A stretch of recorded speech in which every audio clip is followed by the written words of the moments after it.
Good evening all of you दोस्तों। आप सभी के लिए जो पीजीटी पेपर कॉमर्स का 2013 का चल रहा था, उसमें हम लोगों ने क्वेश्चन नंबर 1 से 64 तक के क्वेश्चनों को कवर किया था और ये उसी पेपर 2013 का 64 से 125 तक के प्रश्नों को आज हम लोग इस वीडियो में कवर करेंगे।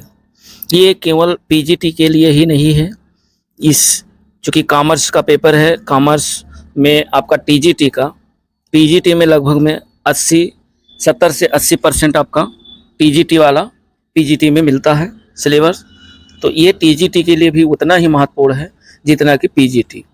साथ ही साथ जो लोग केबीएस की तैयारी कर रहे हैं या एनबीएस की तैयारी कर रहे हैं या DSSB की तैयारी कर रहे हैं या किसी भी स्टेट में जो भी कॉमर्स का पेपर कॉमर्स सब्जेक्ट की तैयारी कर रहे हैं, चाहे व्याख्याता हो चाहे टीजीटी हो, तो उसके लिए बहुत ही सुटेबल जो है ये टॉपिक है।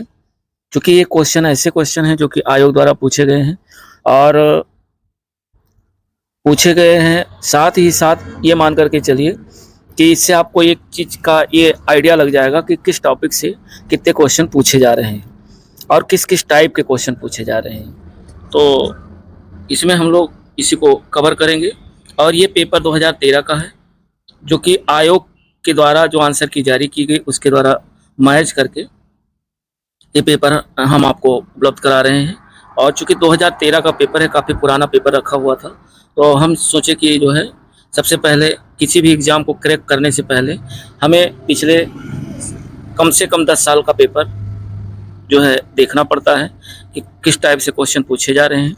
पहले पेपर देख लेते हैं, फिर एनालिसिस हो जाएगा कि कहाँ से किस टाइप के क्वेश्चन आते हैं। तो देर ना करते हुए वीडियो को शुरू करते हैं दोस्तों। और चैनल पे पहली बार है तो चैनल को लाइक शेयर और सब्सक्राइब करें और शेयर अपने मित्रों के साथ ज़रूर करें दोस्तों, जो लोग टीजीटी या पीजीटी कॉमर्स की तैयारी कर रहे हैं, ताकि ये लाभ उनको भी मिल सके। तो 64 नंबर क्वेश्चन हमारा है।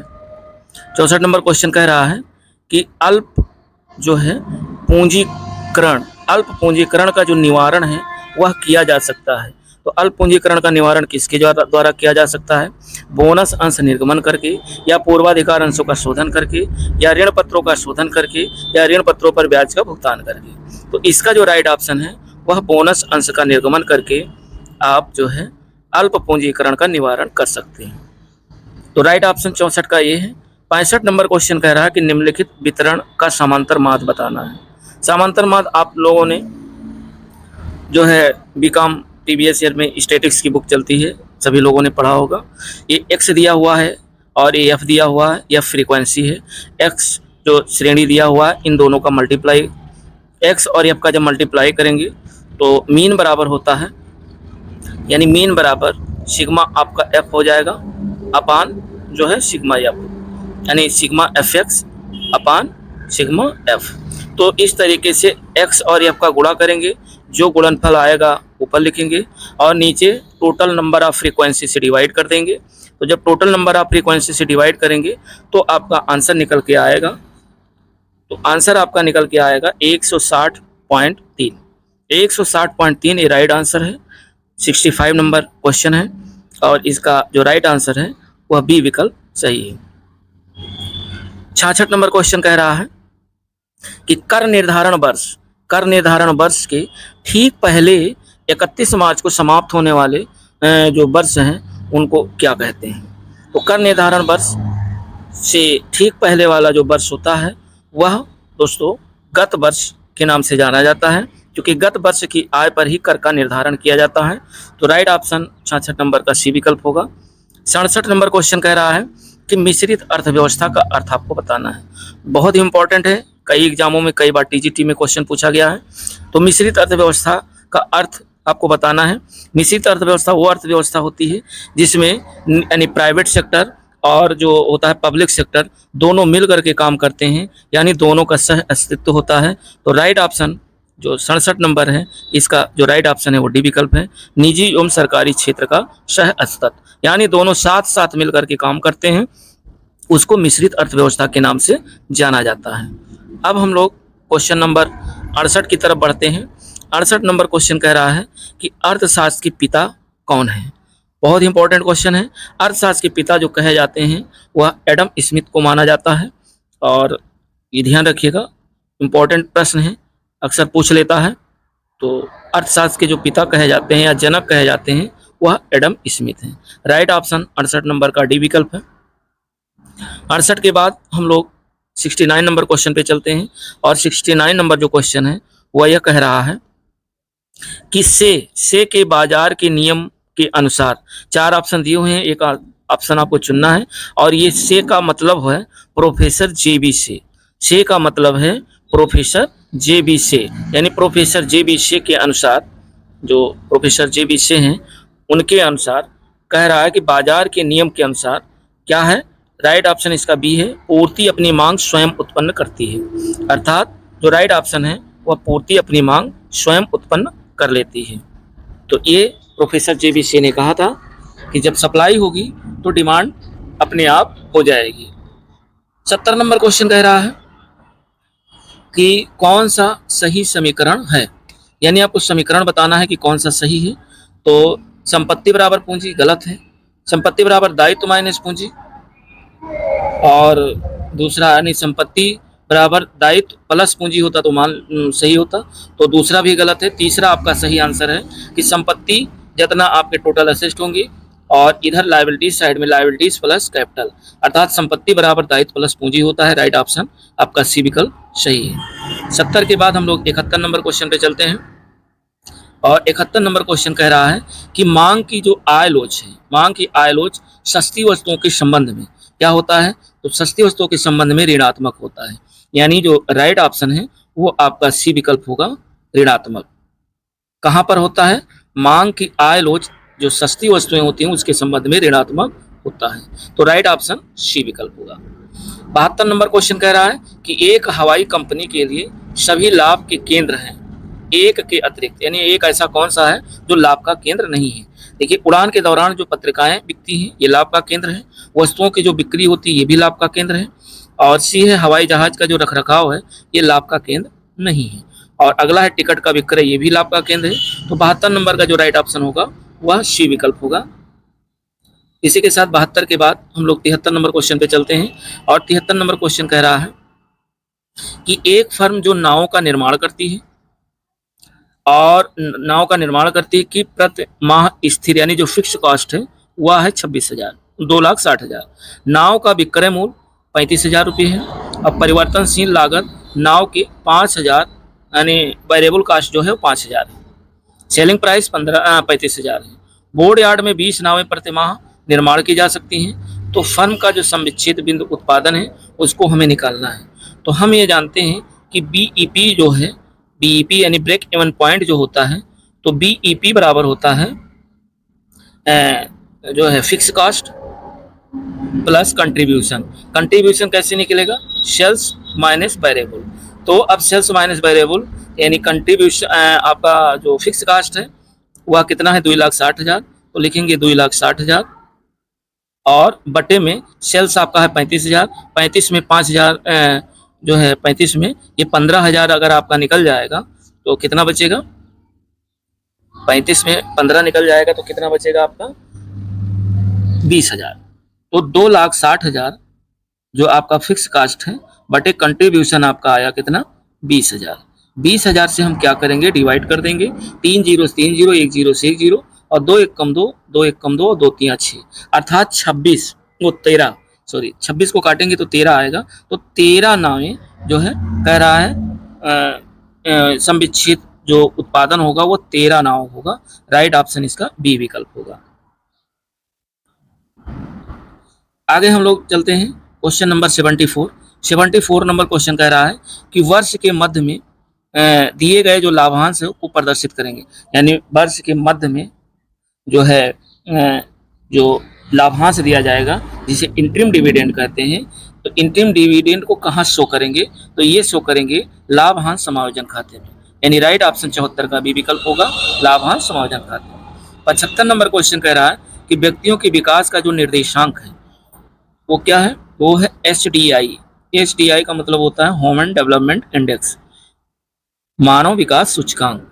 मानव विकास सूचकांक ये व्यक्तियों के विकास का निर्देशांक है, जिसे महबूब उल हक ने दिया था, जो कि पाकिस्तान के अर्थशास्त्री। 76 नंबर क्वेश्चन कह रहा है कि अंतिम रहतिया 53,400 और जो है क्लोजिंग स्टॉक 53,400 है, कास्ट ऑफ गुड्स सोल्ड 75,000 है, ग्रास प्रॉफिट है 5,000 और परचेज दिया हुआ है 82,000। प्रारंभिक रहतिया निकालना है, नहीं हमें ओपनिंग स्टॉक निकालनी है। तो ओपनिंग स्टॉक निकालने का एक फार्मूला है, आप चाहें तो डायरेक्ट कर सकते हैं, चूंकि कास्ट दिया हुआ है और प्रॉफिट दिया हुआ है, तो कास्ट और प्रॉफिट जोड़ेंगे तो सेल्स हो जाएगा, और सेल्स में से हमें निकालना क्या है, ओपनिंग स्टॉक। तो सबसे पहले जो आपका क्लोजिंग स्टॉक है, यानी परचेज 82,000 और 5,000 आपका ग्रास प्रॉफिट, तो 82 5 कितना हुआ, 87,000। अब 87,000 में हम क्या करेंगे, 87,000 में जो है घटा दीजिए आप 53,400 ये और 75,000 ये अलग जोड़ दीजिए, 53,400 और 75,000 ये अगर दोनों जोड़ते हैं तो ये हमारा हो जाएगा 400, 5 3 8 और 7 5 12, 5 3 8 और 7 5 कितना हुआ, 12। तो ये 53,400 और उसके साथ में ये क्वेश्चन, ये आपका जो है 53,400 और 75 और 5 सकल लाभ 80,000, तो ये कुल मिला करके 80 और 53,000 जो है 400 मिला करके हो जाएगा 1,33,000। तो 1,33,400, अब 1,33,000, 1,33,400, 1,33,400 में से आप घटा दीजिए, तो 1,33,400 में से आप घटा दीजिए, कितना घटा देंगे, 82,000 ये और 5,000 ये, 82 5 कितना हुआ, 87। 87,000 आप अगर लेस करते हैं तो कितना बचेगा, यानी 2 0 ये 4 ये बचेगा, 13 7 की 6 और यहाँ बचा 12 8 की 4, यानी 46,400। 46,400 ये आपका ओपनिंग स्टॉक आ जाएगा। तो राइट ऑप्शन आपका ए विकल्प हो जाएगा, 46,400। इसका एक फार्मूला है, और फार्मूला आप लोग लिख लीजिएगा, opening stock plus purchase minus जो है क्लोजिंग स्टॉक इक्वल होता है कास्ट ऑफ गुड्स सोल्ड, और पक्षांतर करके भी निकाल सकते हैं। तो 76 के बाद हम लोग क्वेश्चन नंबर 77 पर पहुंचते हैं। 77 में कह रहा है कि एक व्यवसाय की शुद्ध संपत्ति 1 जनवरी तथा 31 जनवरी को क्रमशः, यानी 1 जनवरी को 39,000 थी और 31 जनवरी को 38,000 थी। कह रहा है व्यवसाय के मालिक द्वारा जनवरी में 2,000 रुपया विनियोजित किए गए तथा 6,000 रुपया आहरण किया गया। पूछ रहा है जनवरी माह का जो शुद्ध आय है वो क्या होगा।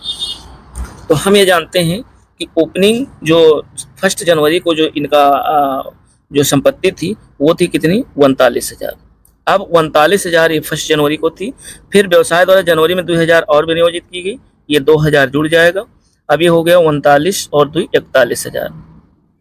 अब 41 के बाद आप देखिए 6,000 आहरण किया गया, तो 41 में 6,000 माइनस कर देंगे, तो 11 में 6 गई 5, यानी 11 में 6 गई कितना बचा, 5,000 और यहाँ बचा 3 35, यानी लास्ट में हमें 35,000 हुआ, और लास्ट की जो हमारी कैपिटल है वो कितनी है, 38,000 की है। लास्ट की जो हमारी कैपिटल है वो 38,000 की है। तो 38 में जब 35 घटाएंगे तो हमारा नहीं 3,000 रुपये का, जैसे कैपिटल हमारी होनी चाहिए 35 की और बढ़ के 31 जनवरी को हो रही है 38,000, तो 3,000 का प्रॉफिट हो रहा है। तो इस हिसाब से जो शुद्ध आय है वह 77 का राइट ऑप्शन होगा, बी विकल्प 3,000 रुपये। नेक्स्ट क्वेश्चन 78 नंबर पे हम लोग चलते हैं, और 78 नंबर कह रहा है निम्न में से कौन अस्थायी संपत्ति है। तो देखिए बैंक शेष, निर्मित माल का स्टॉक, छोटे औजार, ये सब आपके करेंट असेस्ट हैं, और जो आपका गुडविल है वह आपका फिक्स असेस्ट है। तो ये ध्यान रखिएगा। अगर किसी भी क्वेश्चन में कोई डाउट होता है तो आप कमेंट के थ्रू बता सकते हैं, उसको देखा जाएगा। फिलहाल चूँकि आयोग के द्वारा मिलाई हुए आंसर की है, इसमें गलत होने की बहुत ही कम संभावना है। 79 नंबर क्वेश्चन कह रहा है कि व्यावसायिक जो उद्देश्य है, व्यावसायिक उद्देश्य की समुचित जो परिभाषा है वो क्या है। तो व्यवसायिक उद्देश्य की जो समुचित परिभाषा है वह नए ग्राहकों का सृजन करना है। यही हमारा राइट ऑप्शन होगा 79 का ए विकल्प। 80 नंबर क्वेश्चन कह रहा है कि यदि महिला करदाता की कृषि आय 8,000 रुपये है और उसकी गैर कृषि आय उसकी कुल आय में जोड़ी जाएगी यदि कुल आय से अधिक है। यदि कुल आय 2 लाख रुपये से अधिक है, वर्तमान में ये 2,50,000 है, ये भी ध्यान रखिएगा। और सीनियर सिटीजन के लिए 3 लाख है, सीनियर सिटीजन के लिए 3 लाख है और आम नागरिक के लिए जो है महिला के लिए 2,50,000 है। और पहले उस समय जब पेपर हुआ उस समय 2 लाख था। तो राइट ऑप्शन उस समय के अनुसार सी विकल्प इसका सही है 80 नंबर का। 81 नंबर क्वेश्चन कह रहा है कि साझेदारी फर्म की आय में साझेदार का जो भाग होता है वह दोस्तों पूर्णतया कर मुक्त होता है। यानी साझेदारी फर्म में जो प्रॉफिट होता है और वो जो प्रॉफिट पार्टनर पाते हैं तो उन पार्टनर के प्रॉफिट पर टैक्स नहीं लगता है, अर्थात वो पूर्णतया कर मुक्त होता है, उस पर टैक्स नहीं लगता है। 82 नंबर क्वेश्चन कह रहा है कि प्रबंधन के विस्तार का अर्थ है। तो प्रबंधन के विस्तार का क्या अर्थ है, अर्थात इसका जो राइट ऑप्शन है आप लोग देख लीजिएगा, लेकिन हमारा जो राइट आंसर है वो कह रहा है एक प्रबंधक सीमित संख्या में कर्मचारियों को प्रतिनिधित्व कर सकता है। तो राइट ऑप्शन इसका 82 का डी विकल्प होगा। एक प्रबंधक सीमित संख्या में कर्मचारियों को प्रबंधित कर सकता है। फिर हम लोग देखते हैं क्वेश्चन नंबर 83 कह रहा है जब रोकड़ 10,000 हो, स्टॉक 25,000 हो, विनियोग 5,000 हो, लेनदार 22,000 हो, बैंक अधिकार 60,000 हो तो चालू अनुपात क्या होगा। तो हम जानते हैं कि करंट जो रेशियो होता है वो होता है करंट असेस्ट बटे करंट लायबिलिटीज। अब करंट असेस्ट में क्या क्या है, करंट असेस्ट में रोकड़ 10,000 है, स्टॉक 25,000 है, 25 10 35,000, विनियोग 5,000, 25 10 35 और 5 कितना हुआ 30,000। 30,000 हमारा करंट असेस्ट हो गया। करंट लायबिलिटीज में देखते हैं 22,000 आपका लेनदार, बैंक अधिकार 60,000, 22 कितना हुआ 30,000, लेनदार 22,000 और बैंक जो है ये कितना हुआ 25 10 35 और 5 40 हुआ, सॉरी ये हुआ 40,000। यानी जो करंट रेशियो बराबर करंट असेस्ट बटे करंट लायबिलिटीज। करंट असेस्ट आया 10,000 रोकड़, स्टॉक 25,000, 25 10 35, 5,000 इन्वेस्टमेंट, तो 35 और 5 40,000, 40,000 आपका आया करंट असेस्ट। और करंट लायबिलिटीज में लेनदार 22,000 और बैंक ओवरड्राफ्ट 8,000, तो 22 और 8 कितना हुआ 30,000। तो 30,000 इसको डिवाइड करेंगे 3 0 3 0 1 0 6 0 यानी 4:3 आएगा। तो 4:3 आपका राइट ऑप्शन सी विकल्प सही है, 4:3। 83 का सी नंबर क्वेश्चन है। 84 नंबर क्वेश्चन कह रहा है कि निम्नलिखित में से किन उद्देश्यों हेतु अंश पर ब्याज का प्रयोग किया जा सकता है, किन उद्देश्य के लिए। तो ऋण पत्रों पर छूट को अपलिखित करने के लिए जो है जो आपका प्रीमियम प्रयोग कर सकते हैं, यानी शेयर प्रीमियम जो है वो ऋण पत्रों पर छूट को अपलिखित करने में प्रयोग कर सकते हैं, जो प्रीमियम की राशि प्राप्त होती है।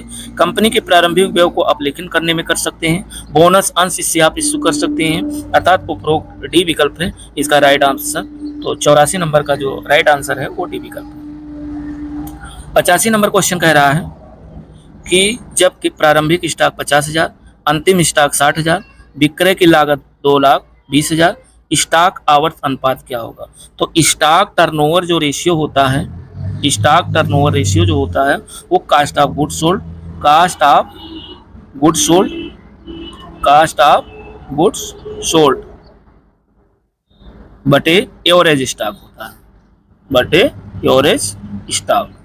तो कास्ट ऑफ गुड्स सोल्ड, अब कास्ट ऑफ गुड्स सोल्ड कितना दिया हुआ है, लागत दिया है 2,20,000 और एवरेज स्टॉक यानी ओपनिंग स्टॉक 50,000, क्लोजिंग स्टॉक 60,000, 60 और 50 हुआ 1,10,000, 1,10,000 का आधा कितना हुआ 55,000, 55,000 से इसको भाग कर देंगे इसको 2,20,000, तो 2,20,000 ये आपका कास्ट ऑफ गुड्स सोल्ड है और बटे 55,000, 55,000 से जब इसको आप डिवाइड करेंगे तो 3 0 कट गए और 55 दूना 110 और 55 चौका 220, तो 4 टाइम आएगा। तो राइट आंसर आपका हो जाएगा 4 टाइम 85 नंबर का सी विकल्प सही है। 86 नंबर कह रहा है कि कर्मचारियों की शिक्षा तथा गुणों के आधार पर वर्गीकरण को हम क्या कहते हैं। तो वर्गीकरण को हम कहते हैं द्विमुखी वर्गीकरण। राइट ऑप्शन ये विकल्प है 86 का। 87 नंबर क्वेश्चन हम लोग देखते हैं। 87 नंबर क्वेश्चन कह रहा है कि यदि पूंजी 1 जनवरी वो 19,400, 31 दिसंबर को 21,500, आहरण 4,300, लाभ हुआ या हान हुआ ज्ञात कीजिए। तो हम जानते हैं ओपनिंग कैपिटल को पहले लेते हैं। ओपनिंग कैपिटल हमारी है 19,400। अब 19,400 में से हमें क्या, एक तो जो आहरण है तो आहरण घटा दीजिए। तो आहरण अगर घटाते हैं कितना, 4300, आहरण 4300 घटा दीजिए। उसके बाद हमारा कितना बचेगा, 4 में 3 गई 1 और 9 में 4 गया 5, यानी ये हमारा बचेगा 15,100। अब आहरण घटाने के बाद लास्ट में 31 दिसंबर को 21,500 हो रहा है।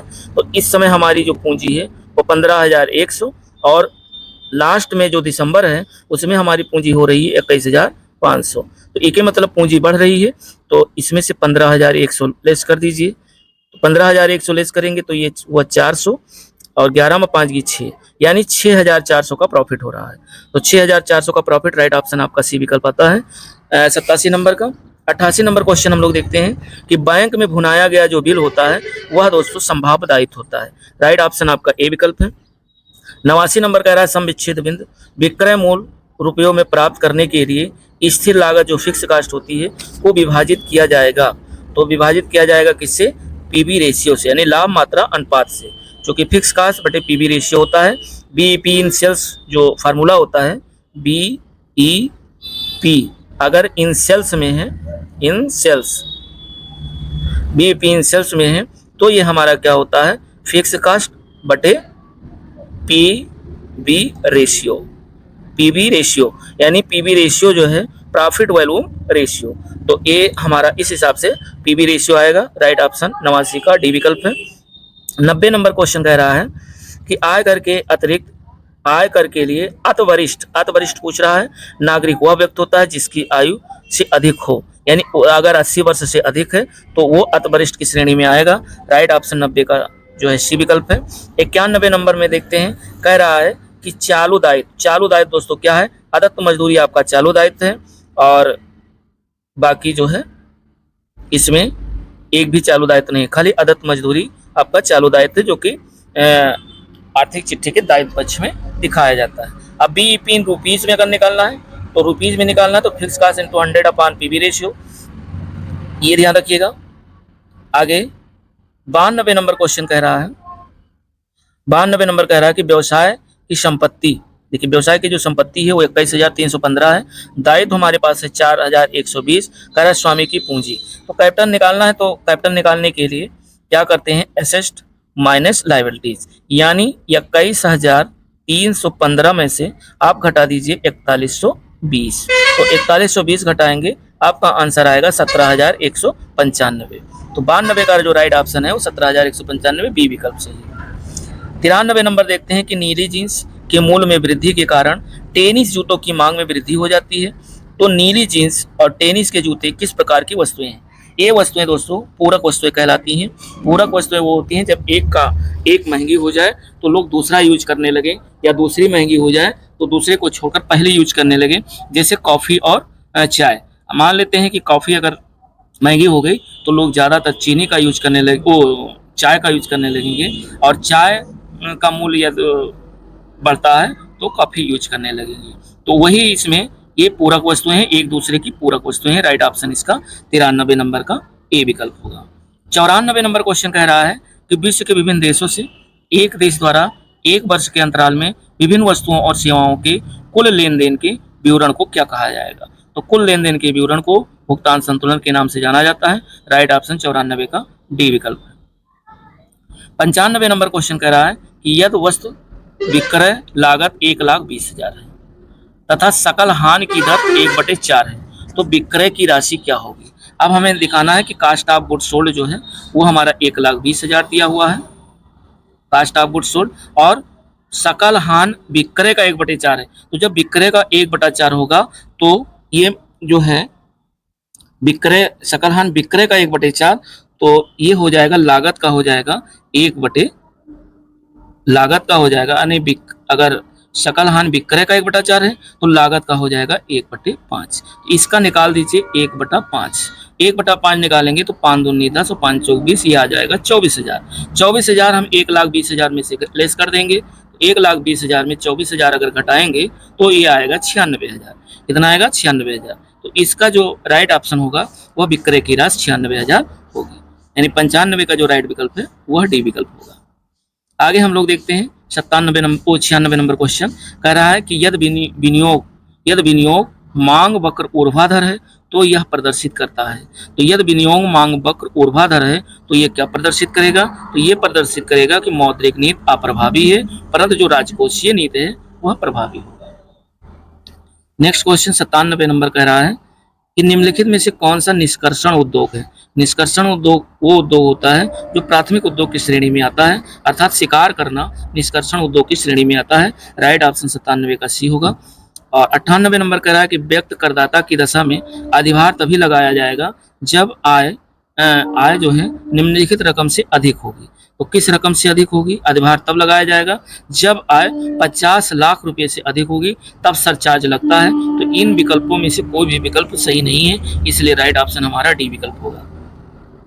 आगे 99 नंबर क्वेश्चन कह रहा है कि यदि लाभ विक्रय मूल्य का 25% है तो लागत पर क्या होगा? तो विक्रय का 25%, 25 का मतलब 25/100, 1/4 हुआ।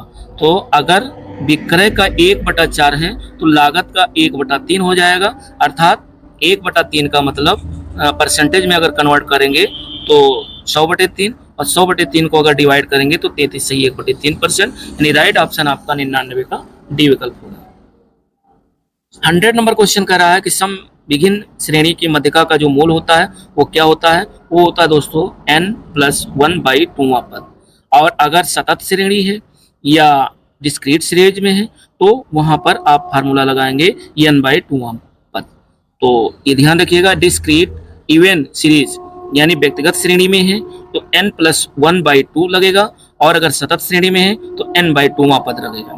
तो राइट ऑप्शन चूंकि इसमें पूछ रहा है संविच्छिन्न श्रेणी यानी डिस्क्रीट में पूछ रहा है, तो इसका 100 नंबर का जो राइट ऑप्शन होगा वह ए विकल्प होगा।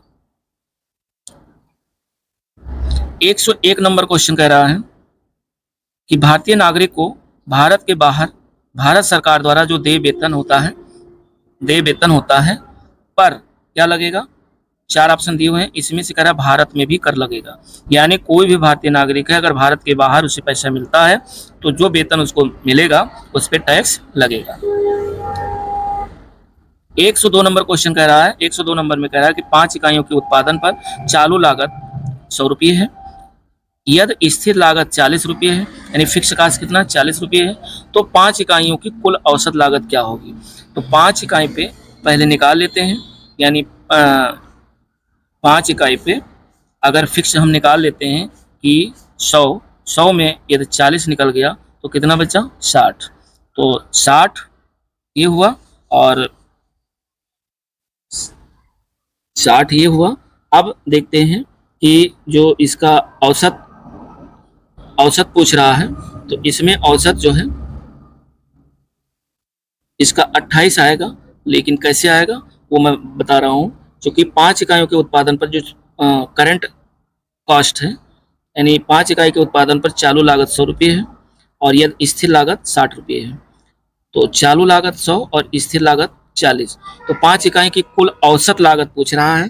तो औसत लागत कितना हो जाएगा?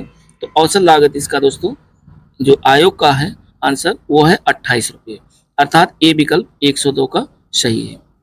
फिर 103 नंबर क्वेश्चन कह रहा है कि एक कंपनी ने प्रपत्र जारी करके 2000 अंशों के लिए आवेदन पत्र आमंत्रित किए, 3000 अंशों के लिए आवेदन पत्र प्राप्त हुए, 2400 अंशों के लिए आवेदन पत्रों पर समान पात्र से आवंटन किया गया। यदि श्री रमेश को 40 अंश आवंटित किए गए थे तो उन्होंने कितने अंशों हेतु आवेदन किया था? तो अब ये देखिए कि 2400 अंशों पर यानी 2000 अंशों पर अधिक कितना आवंटन किया गया? 2000 अंश पर जो अधिक आवंटन किया गया वो किया गया 400, इसलिए एक अंश पर कितना अधिक आवंटन किया जाएगा? 400/2000। इसलिए 40 अंश पर अधिक आवंटन कितना किया जाएगा? तो इंटू 40 कर दीजिए, अर्थात 40 करते हैं तो 2 जीरो यहाँ कट गए, 1 जीरो ये कट गया और 2 दूनी 4, तो ये हो जाएगा 4 दूनी 8, यानी 400 अंश पर अधिक आवंटन आए 8। तो इसको 40 पहले से किए गए थे और 8 ये मिला करके कितना हो गया? 48 अंश रमेश को आवंटन यानी रमेश ने आवेदन किया था। तो राइट ऑप्शन आपका सी विकल्प होगा 103 का सी विकल्प। आगे 104 नंबर कह रहा है कि अधिकार के विवर्तन का जो परिणाम होता है वो क्या है, तो प्रबंधकों द्वारा अपने कार्यभार का वितरण। ये राइट ऑप्शन 104 नंबर का डी विकल्प है। और आगे हम लोग देखते हैं, अगला क्वेश्चन कह रहा है 105 नंबर कि रूढ़वादिता के सिद्धांत के अंतर्गत जो स्टॉक है का मूल्यांकन किया जाएगा। तो रूढ़वादिता सिद्धांत के अंतर्गत जो स्टॉक का मूल्यांकन होता है वह बाजार मूल्य और लागत मूल्य जो दोनों में कम होता है उस पर किया जाता है। तो राइट ऑप्शन सी विकल्प होगा। 106 नंबर कह रहा है कि विकासशील देशों में कृषि उत्पादन बढ़ने में सबसे महत्वपूर्ण जो कारगर नीति है वो कौन सी रही है, तो वो रही भूमि सुधार। यानी 106 नंबर का जो राइट ऑप्शन है वह बी विकल्प होगा। 107 नंबर क्वेश्चन कह रहा है कि माध्य माइनस भुजटी यानी मीन माइनस मोड बराबर 3 मीन माइनस मीडियन। तो ये क्या हो जाएगा, मीडियन हो जाएगा। राइट ऑप्शन 107 का बी विकल्प होगा। और हम लोग देखते हैं 108 नंबर क्वेश्चन। 108 नंबर जो क्वेश्चन है कह रहा 5 इकाइयों के उत्पादन पर एक फर्म की कुल औसत लागत 30 रुपये है और तथा 6 इकाई के उत्पादन पर औसत लागत 32 रुपये हो गई। छठी इकाई के उत्पादन की सीमांत लागत क्या होगी। तो अब इसमें हम देखते हैं कि जो छठी इकाई है, देखो 5 इकाई पर कितना हुआ 30 रुपये है, तो 30 पंचे कितना हुआ 150 ये हुआ। और 6 इकाई के उत्पादन में 32 रुपया, तो 32 छक्का कितना हुआ 192। 32 छक्का कितना हुआ 192। अब 192 में 150 घटाएंगे तो 2, 9 में 5 गया 4, यानी कितना हो जाएगा सीमांत लागत। मार्जिनल जो कास्ट होगा, मार्जिनल कास्ट आपका 42 रुपये हो जाएगा। तो 42 आपका ऑप्शन में डी विकल्प में है, तो राइट ऑप्शन इसका डी विकल्प हो जाएगा। 108 नंबर के बाद हम लोग 109 नंबर क्वेश्चन देखते हैं।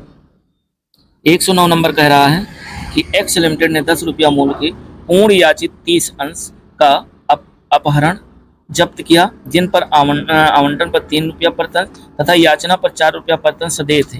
ये अंश 8 रुपया प्रति पूर्ण चुकता थे। पुनर्निर्गमन किए गए पूंजी संचय खाते में हस्तांतरित की जाने वाली रकम क्या होगी। अब हमें ये निकालना पूंजी संचय में कितने रुपया हस्तांतरित की जाएगी। तो इसमें जो राइट ऑप्शन है वह सी विकल्प है, 30 रुपया हस्तांतरित की जाएगी। और इसको थोड़ा सॉल्व करना पड़ेगा, तो देख लीजिएगा, दिक्कत होगी तो फिर कमेंट करिएगा। 110 नंबर क्वेश्चन कह रहा है, आसान क्वेश्चन है 109 वाला।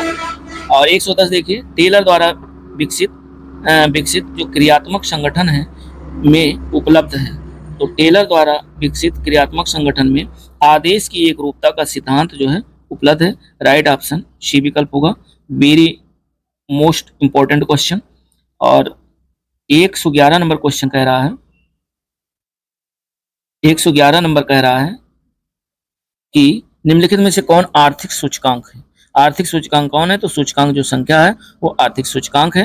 राइट ऑप्शन 111 का डी सी विकल्प होगा। और उसके बाद हम लोग 112 नंबर पर देखते हैं।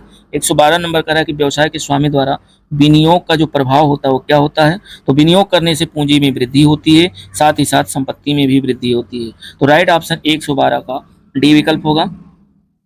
उसके बाद 113 नंबर क्वेश्चन, 113 नंबर कह रहा है कि ग्राफ में उपभोक्ता की बचत का जो क्षेत्र होता है वो क्या होता है, तो ग्राफ में उपभोक्ता की बचत का क्षेत्र मांग वक्र के नीचे तथा मूल रेखा के ऊपर होता है। यानी राइट ऑप्शन आपका 113 का ए विकल्प होगा। 114 नंबर क्वेश्चन कह रहा है कि पूंजीगत व्ययों को आयगत व्यय मानकर खाते में दिखलाने से किस चीज का निर्माण होता है, तो दोस्तों गुप्त संचय का निर्माण होता है। जब पूंजीगत व्यय को आयगत व्यय मान लिया जाता है तो जो इससे जो संचय बनेगी वह गुप्त संचय बनेगी। राइट ऑप्शन ए विकल्प है 114 का। 115 नंबर क्वेश्चन हम लोग देखते हैं। और 115 नंबर क्वेश्चन कह रहा है कि श्री पवन का जन्म 18 अप्रैल 1986 को भारत में हुआ। बाद में उन्होंने यूएसए की नागरिकता ले ली।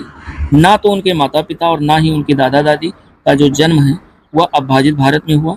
इस स्थिति में पवन को क्या कहा जाएगा, तो पवन को विदेशी नागरिक कहा जाएगा। राइट ऑप्शन सी विकल्प होगा। 115 का सी विकल्प। 116 नंबर क्वेश्चन कह रहा है कि खुले बाजार की जो क्रियाएं हैं वो हिस्सा है किसका, शाख नीति का। शाख नीति का क्रेडिट पॉलिसी का हिस्सा है जो खुले बाजार की क्रियाएं हैं। और तो ये जो क्वेश्चन है 116 का जो राइट ऑप्शन है वह डी विकल्प होगा। 117 नंबर कह रहा है अंश अपहरण खाते में अपहरित अंशों को पुनः निर्गमन करने के बाद जो शेष बचता है उसे किस खाते में हस्तांतरित किया जाता है? तो उसे पूंजी संचय खाते में हस्तांतरित किया जाता है। राइट ऑप्शन आपका सी विकल्प है, पूंजी संचय यानी कैपिटल रिजर्व में ट्रांसफर किया जाता है। राइट ऑप्शन सी विकल्प 117। 118 नंबर क्वेश्चन कह रहा है कि एक देश की आर्थिक प्रगति का उचित जो मापक है वो क्या है? तो उचित मापक है प्रति व्यक्ति वास्तविक आय, यानी राइट ऑप्शन 118 का डी विकल्प है। 119 नंबर क्वेश्चन दिया हुआ है, कह दिया है 1 जनवरी को संपत्ति 30,000 और दायित्व है 13,000, ठीक। और फिर 31 दिसंबर को पूंजी उसकी हो रही है 16,500। स्वामी द्वारा वर्ष में आहरण किया गया 4,000। पूछ रहा है कि 1 जनवरी को पूंजी क्या थी? तो 1 जनवरी को देखिए संपत्ति दिया है, 1 जनवरी को दायित्व दिया है, संपत्ति में से दायित्व घटा दीजिए तो जो बचेगा वह आपकी 1 जनवरी की पूंजी होगी, अर्थात 10 में 3 गया 7 और यहाँ 2 में 1 गया 1, अर्थात 17,000। 17,000 जो है स्वामी की पूंजी। अगर पूछ रहा है 1 जनवरी को, तो 1 जनवरी को स्वामी की पूंजी 17,000 होगी। तो 119 का राइट ऑप्शन सी विकल्प है। 120 नंबर क्वेश्चन कह रहा है कि किसी संयुक्त पूंजी कंपनी के आंतरिक अंकेक्षक के लिए जो शैक्षिक योग्यता है वह क्या होनी चाहिए? तो कंपनी अधिनियम के अनुसार शिक्षित होना आवश्यक नहीं है, यानी राइट ऑप्शन ए विकल्प 120 का सही है। और उसके बाद हम लोग देखते हैं 121 नंबर कह रहा है कि यदि विक्रय किए गए माल की लागत यानी कास्ट ऑफ गुड्स सोल्ड 1,20,000 है और सकल हान की जो सकल हान विक्रय मूल्य का कितना दिया? 1/4 दिया। अभी ये क्वेश्चन आया था, इससे पहले नहीं 2 क्वेश्चन इसको रिपीट किया गया था, तो इसका भी वही 96,000 आएगा, क्योंकि सकल हान विक्रय मूल्य का 1/4 है तो लागत का हो जाएगा 1/5। 1/5 से 1,20,000 को काटेंगे तो कितना आएगा? 5 दूनी 10, 5 24, ये आएगा 24,000। 24,000 क्या करेंगे? 1,20,000 में माइनस कर देंगे, ये आएगा आपका 96,000। तो जो 96,000 आएगा ये आपका जो है विक्रय में यानी सेलिंग प्राइस हो जाएगी। तो राइट ऑप्शन 121 का भी होगा।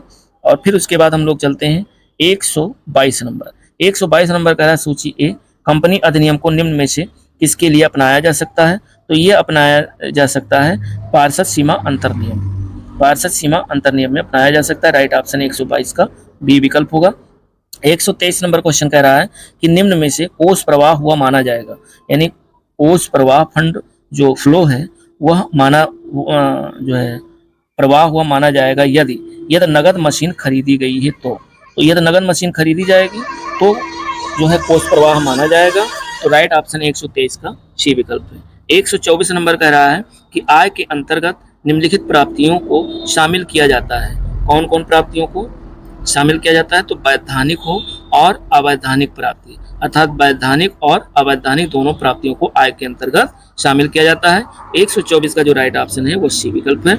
और उसके बाद लास्ट क्वेश्चन 125 कह रहा निम्नलिखित में से सभी स्थिर लागत एक को छोड़कर है, यानी इस सब में फिक्स कास्ट दिया हुआ, एक ऐसा है जो कि वेरिएबल कास्ट है, तो उसको हमें छांटना है। तो बीमा फीस, देय किराया, निदेशक की फीस, ये सब आपके क्या है? फिक्स कास्ट है। लेकिन जो उत्पादन विक्रय पर लाइसेंस फीस है ये आपका तेरा सभी फिक्स लागत है एक को छोड़कर। तो उत्पादन विक्रय पर जो लाइसेंसिंग फीस है ये है दोस्तों वेरिएबल कास्ट। तो ये रहा हमारे 2013 का जो है पुराना पेपर पीजीटी यानी प्रवक्ता का जो पेपर था वो हमने 2 वीडियो में कवर किया। एक वीडियो में इससे पहले क्वेश्चन नंबर 1 से 63 था और ये 2013 का जो पेपर शेष बचा था 64 नंबर से 125 नंबर तक क्वेश्चन कवर किए। अब उसके बाद 2-3 पेपर, एक तो 16 का पेपर बचा 2016 का, 13 में हुआ, उसके बाद 16 में हुआ, उसके बाद 21 में हुआ, 2 पेपर ये, और एक एलटी ग्रेड का हुआ। इन पेपरों को देने के बाद भी टॉपिक वाइज हम लोग शुरू करेंगे। एक टॉपिक, कोई भी चूँकि सिलेबस के अकॉर्डिंग कोई भी टॉपिक छूटेगा नहीं, और हर टॉपिक से कोशिश ये रहेगी कि ज़्यादा से ज़्यादा क्वेश्चन आए ताकि आप लोग जो तैयारी कर रहे हैं वो आप लोगों का रिपीट बढ़िया हो जाए, कॉन्फिडेंस बन जाए और पेपर में अच्छा कर पाएँ। तो मिलते हैं दोस्तों नेक्स्ट वीडियो के साथ, तब तक के लिए नमस्कार, जय हिंद।